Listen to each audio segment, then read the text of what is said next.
Brigadier General John Teichert is now with us.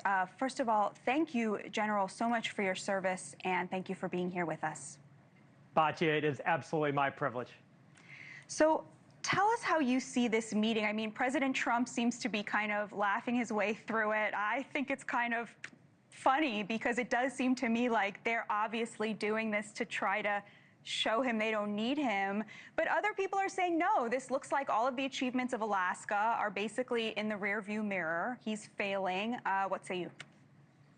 Batya, I appreciate the dismissiveness of the President of the United States about this meeting that's taking place in the parade, because you know that it is superficial, it is transactional, and the way I know that is that 2 months ago, when their friend Iran was attacked by Israel and the United States, this team did absolutely nothing.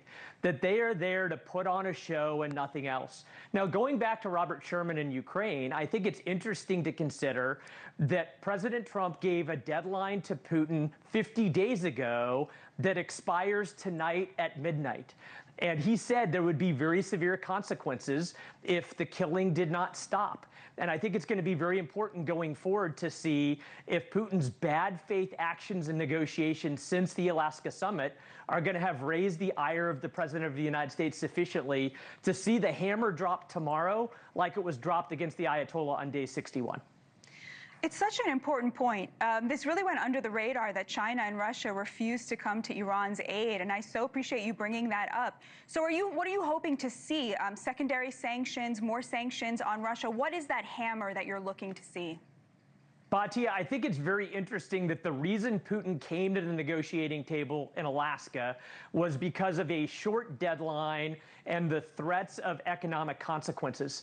In fact, their central bank just in the last few weeks publicly stated how dismal the economic situation is in Russia and how bleak the outlook is.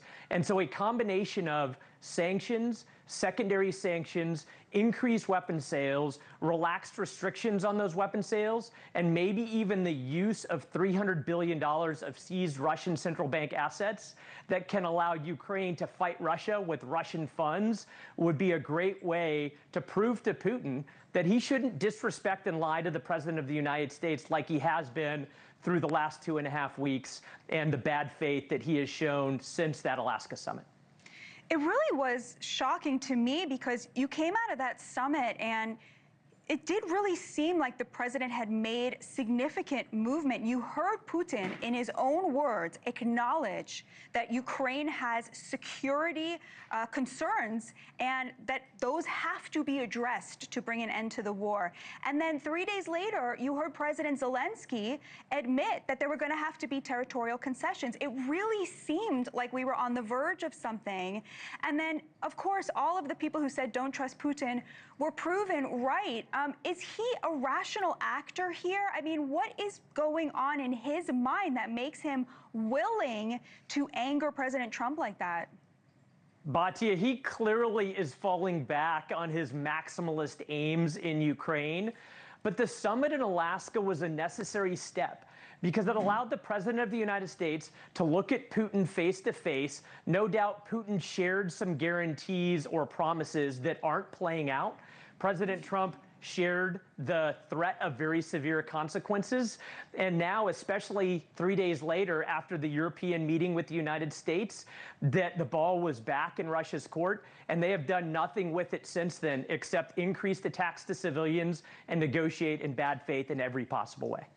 Do you feel that this summit will weaken the president's hand in these sort of 3 areas that he's fighting with each of these leaders, the tariffs with India and with China and settling the war in Ukraine? Or do you feel that Trump's kind of dismissal of this is correct and he's still got the upper hand with these 3 countries?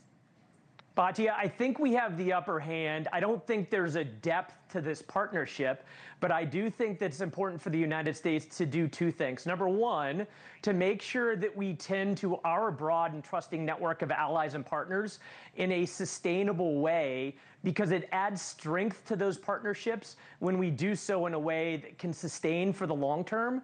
And then number 2, to focus on our own deterrence, which means demonstrating strength of both capability and will to our potential adversaries so that they don't do the things things that we do not want them to do. We do that very well alongside of allies and partners, but I don't think we should play defense against those three. We should play offense by focusing on what we do best, which is allies and partners and strong deterrence. And if you had to guess whether the hammer's coming down on Putin tonight, tomorrow, is this going to happen? Batya, I think it needs to happen because our credibility is at stake. And I think President Trump feels disrespected and lied to by Putin. And I suspect that because of that, he knows that he has to do something, that he can't put up with hollow lies and deception and bad faith. The only thing that Putin understands is strengths, threats, consequences, and costs. And dropping the hammer tonight at midnight would be a great way to demonstrate our credibility by using those tools. And you can all read more about this in Brigadier General's great piece in Real Clear Defense. Thank you so much for your service, and thank you so much for your insight and for joining us tonight.